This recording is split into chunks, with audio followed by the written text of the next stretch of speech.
and good afternoon.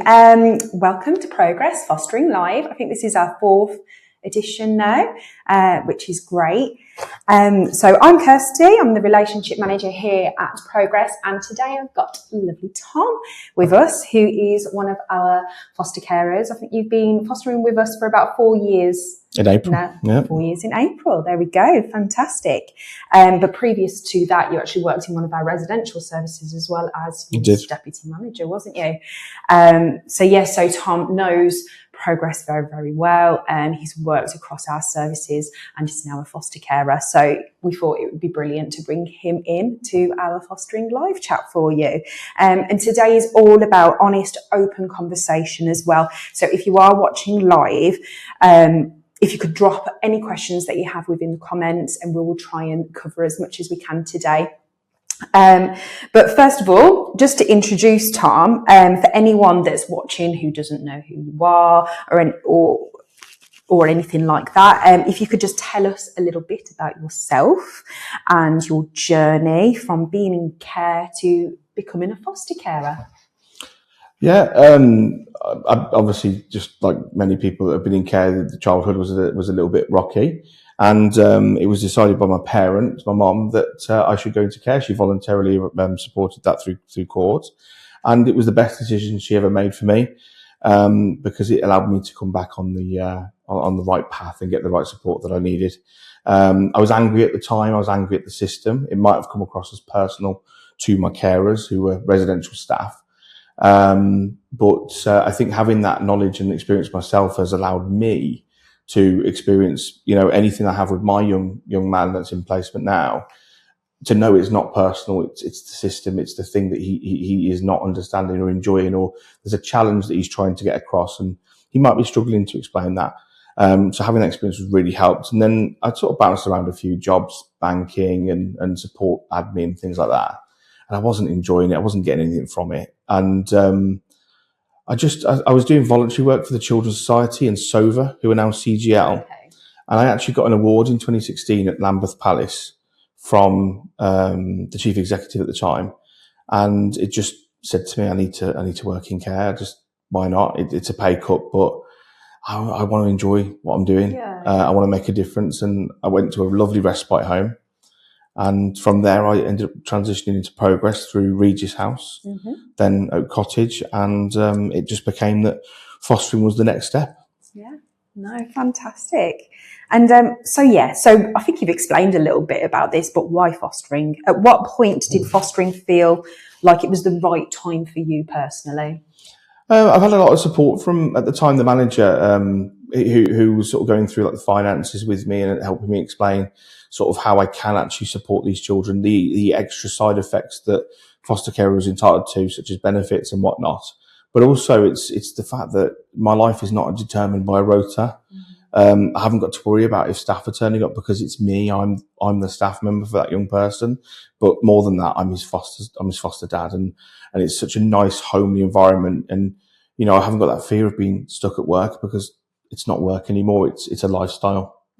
No, that's great. And so due to the rise in younger children entering residential homes at the moment, the sector is calling out for what the industry calls step across foster carers, or step down foster carers is what it was previously called. And as a step across foster carer yourself, how would you explain step across to someone who's never heard of that term before? Yeah. So step across was where my lad was in residential care. And it, obviously Progress have their own homes, but so do many other companies. And it was deemed through sort of planning and lots of assessments that this young person actually would benefit from a more relaxed environment in foster care. So rather than remaining in residential unit at 14, 15 years old, he was able to be able to sort of find a foster home, and thankfully his needs could be met by me on my own, which is just really, I'm really grateful, because it can really be hard especially for the older ones, to find a foster home that late, and they do deserve that chance of real life before real life comes at 18, when they're suddenly out in the real world. So yeah, step across is that chance to come into a real family environment. I think it's quite nice. No, that's brilliant. That was really well explained. So meeting before you move in. So one of the biggest differences in meeting a child before is obviously for Step Across is meeting the child before they move in. So how did that help you and that young person? Hugely. So the young person had a lot of anxieties around moving, and it's not because he didn't want to move, it's because he was comfortable, status quo. Yes, there was a lot more watching him, and he had staff like following him everywhere, but that was comfortable for him because he got used to it.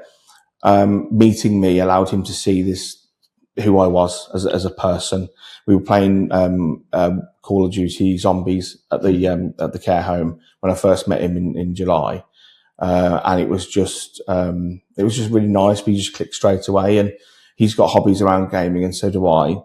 And that was a nice little thing. He's an Aston Villa supporter, and so am I. And obviously, things just clicked from there. And it took him a month to decide to meet me again. But that's because he needed time to think about it. It's his life at the end of the day.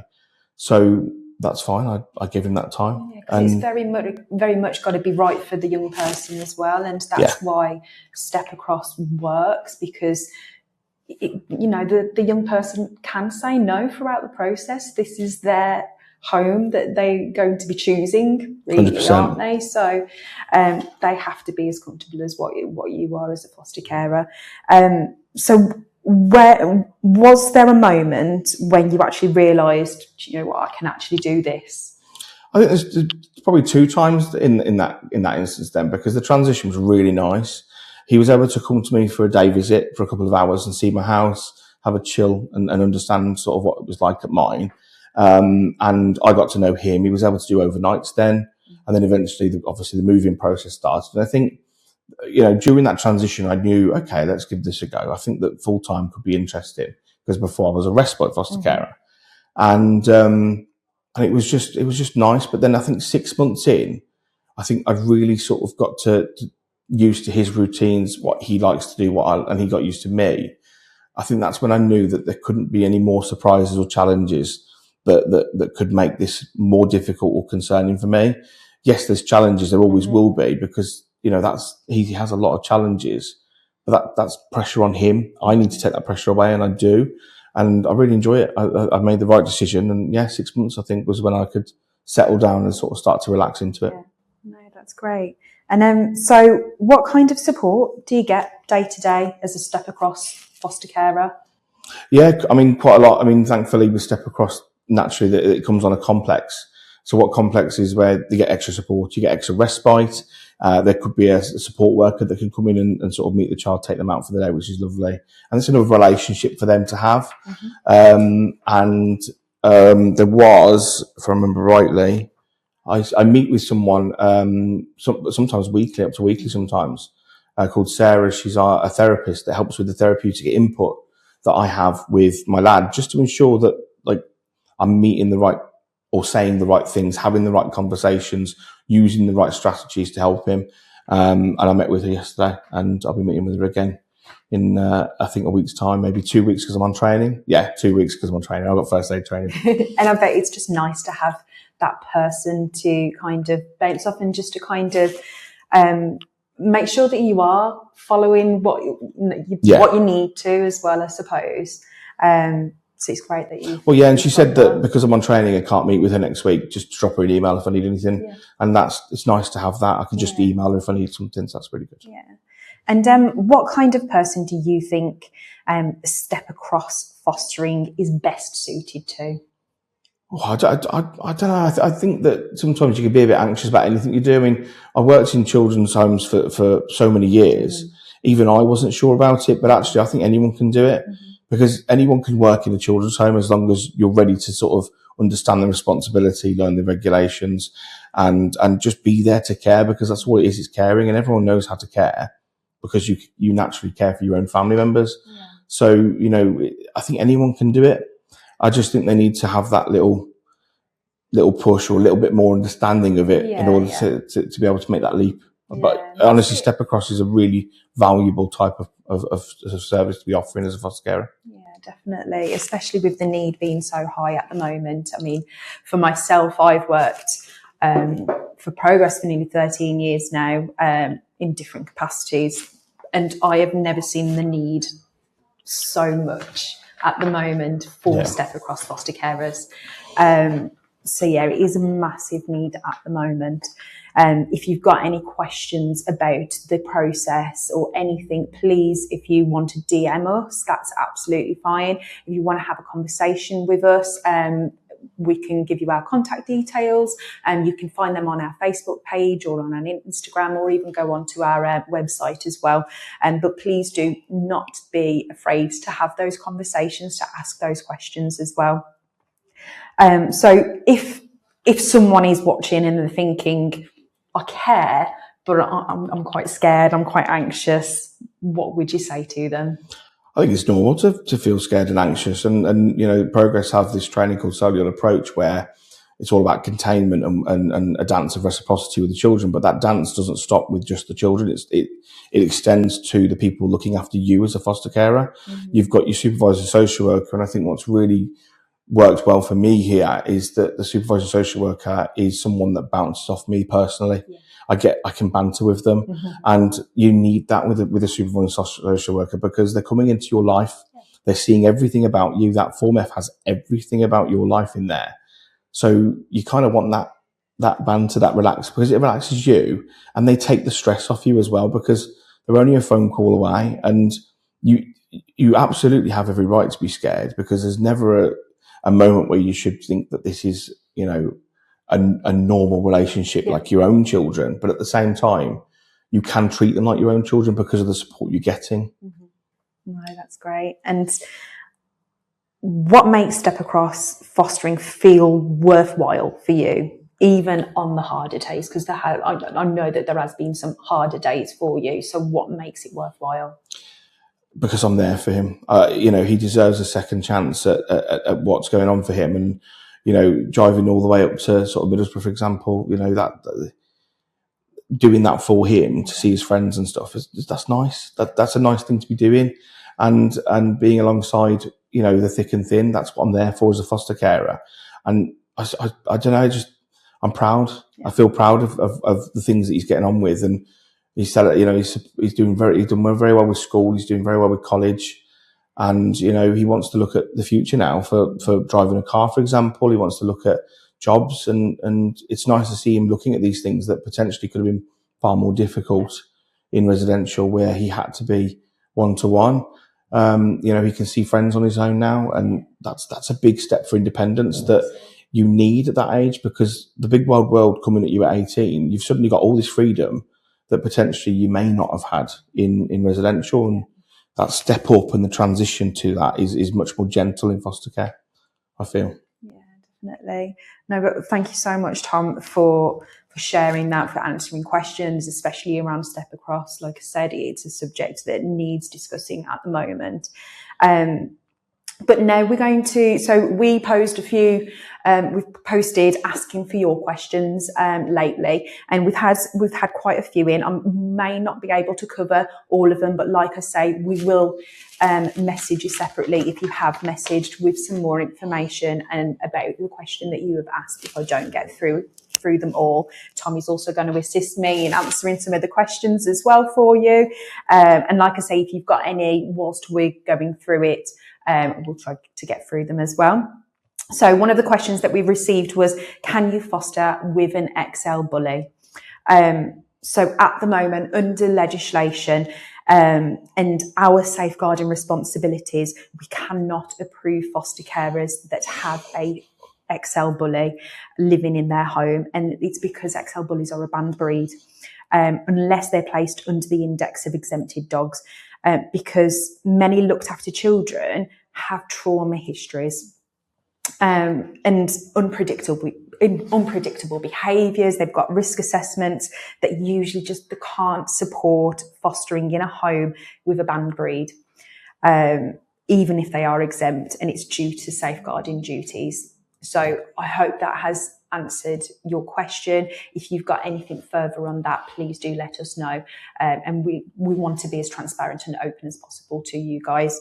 So the next one is, how often do you get paid if you did respite fostering? So just a little bit of an explanation first about what respite fostering is, I think. So respite fostering is when you welcome a child into your home for a short period of time. It's usually if their long-term home is not available at that time. So it can be for 1-2 days, maybe 2 weeks. There can be emergency respites, such as if their carer or their family, a family member has gone into hospital and they can't care for them at that time. So that means it needs a specific foster carer, which is a respite foster carer, that can welcome those placements into their home. I know that you've got previous experience of being a respite and ongoing short breaks foster carer as well. So in terms of getting paid for the respite, it works a little bit differently for if you was a long-term foster carer. So you get paid per overnight that child is in your home. And then at Progress, we pay a week after that care has taken place. I think it's on a Monday at the moment that payment takes place.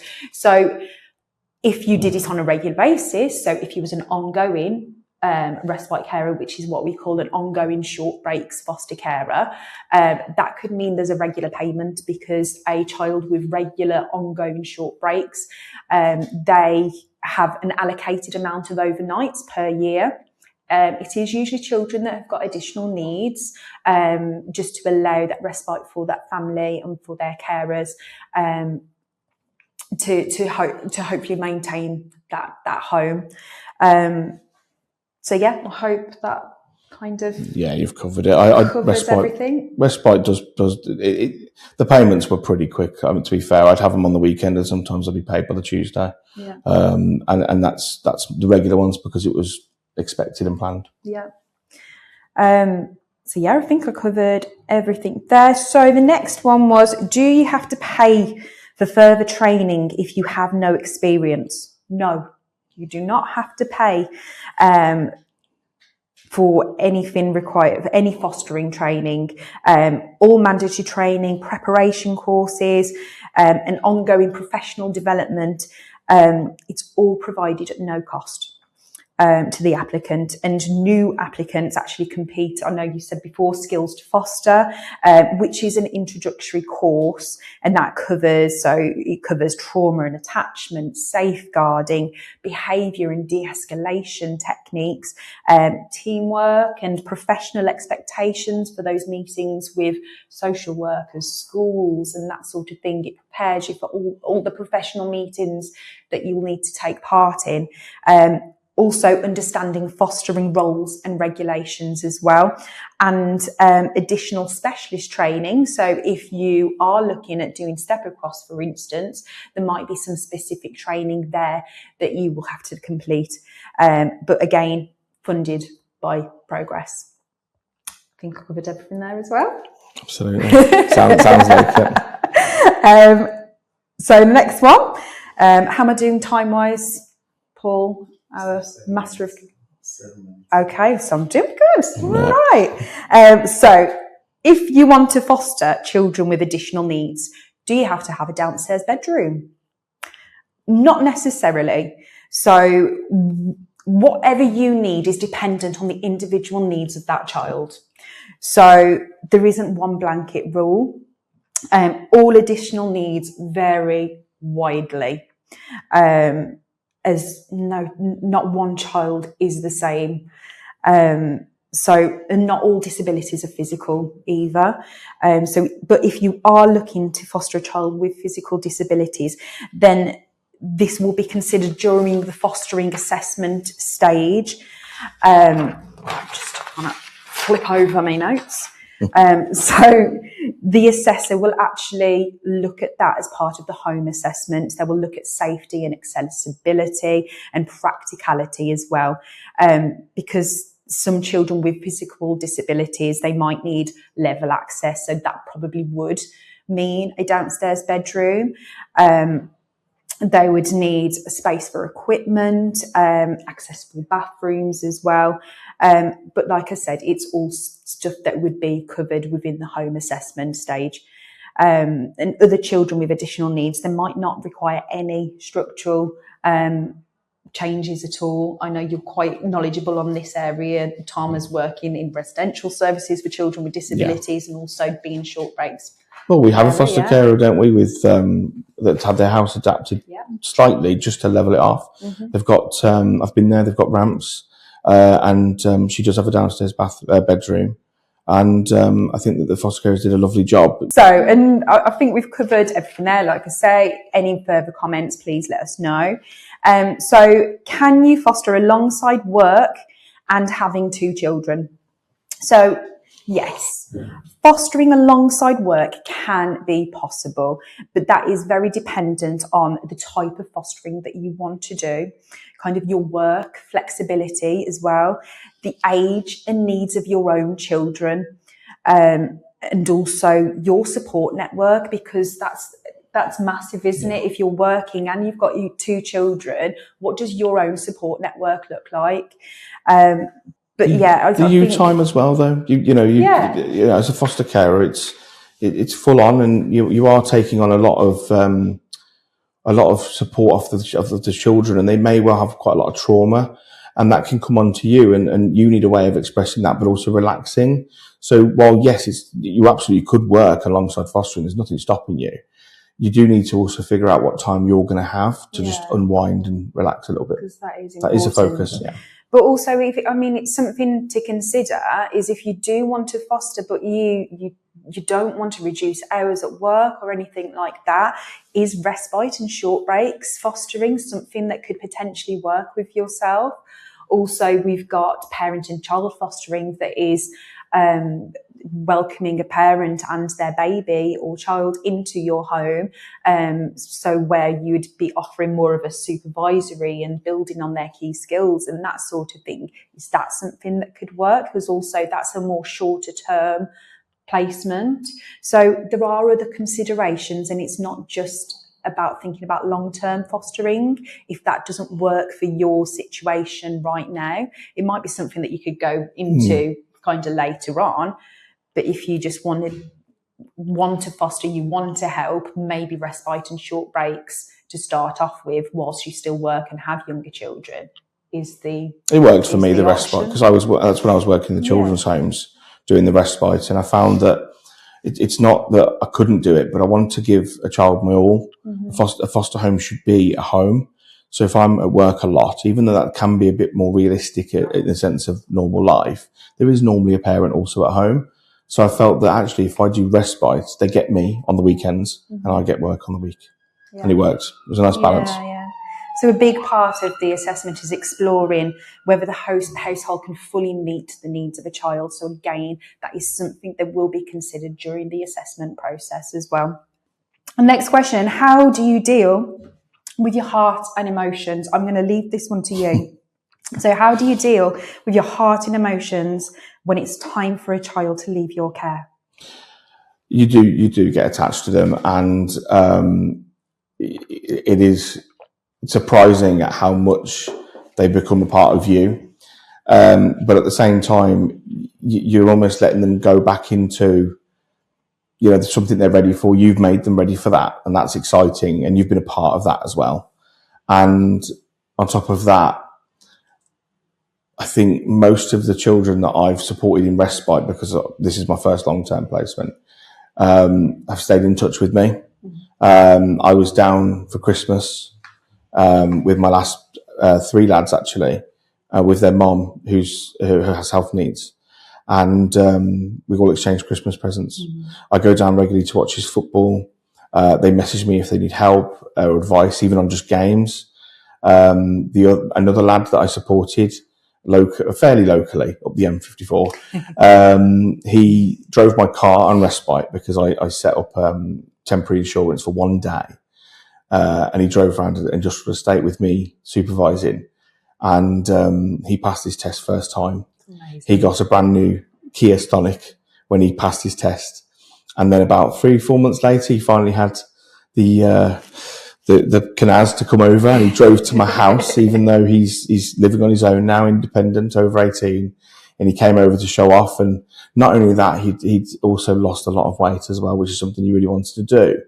And he just looked so healthy and so happy. And the independence he'd got through both the support that obviously I was offering on Respite and the supported living complex that he was in, and the increased relationship he had with his parents, it was just so lovely to see. And the fact he still messages me, it's nice. So you don't really lose them, I don't think. I mean, I do have to be careful not to message them myself. I want them to come to me first. And it works. They do come to you eventually. It's just sometimes it can take a little bit longer than maybe you want yourself. Yeah. And I think, previously, especially when teenagers are then moving into adulthood, I know we've had foster carers previously that have had quite problematic experiences with those young people, but they've come back a few years later and said, I'm really sorry, but I just need to thank you for just staying and for just being there. And I tried to do it for my carers. Yeah, I tried to apologise for all the things that I did when I was a teenager and thank them for what they did, because who I am now is thankful to my carers. But I just think that realistically, I said to my lad that I've got now, my door will always be open for you. It doesn't matter what's happened. My door's open for you. This is a safe place. Mm-hmm. So when he's 18, 19, 20, 21, I'd like him to be able to come to me if he's having a bad day, because then he feels safe again. Yeah, but obviously sometimes it might happen that you can't have that contact following a child moving on from your care, but it is important to understand that carers receive ongoing support from their social supervising social workers. They also have reflective supervisions as well, and also we're part of Westfield now, aren't we? Yeah, we're part of Westfield the foster carers Health, so they have access to counselling and therapeutic services through our private health service as well. They receive therapeutic training and also support groups as well. And we're quite a close-knit community. So there's always another foster carer on the end of the phone as well, that have been through the same sort of experiences and can offer that kind of shoulder of support as well. So yeah, it's not something... Saying goodbye, it's part of fostering. It really is. It's part of fostering, but it's not something that carers are expected to do alone. There is always somebody there. No, and you're there to celebrate the journey that you've had together. Yeah. You've been a part of that journey. Yeah. But I think that's everything covered. That's all the questions that I've got down on here. And I think I'm being given the thumbs up from Tom to say that it was time to close.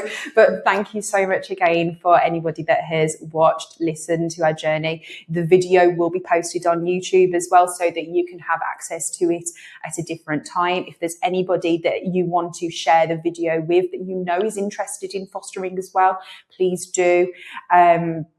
And also just speak to us. We are here. We're at the end of the phone. You can message us. I know that our foster carers are happy to speak to individuals that are interested in the process as well. So yeah, we're here. But thank you very much for joining us. Thank you. Thank you.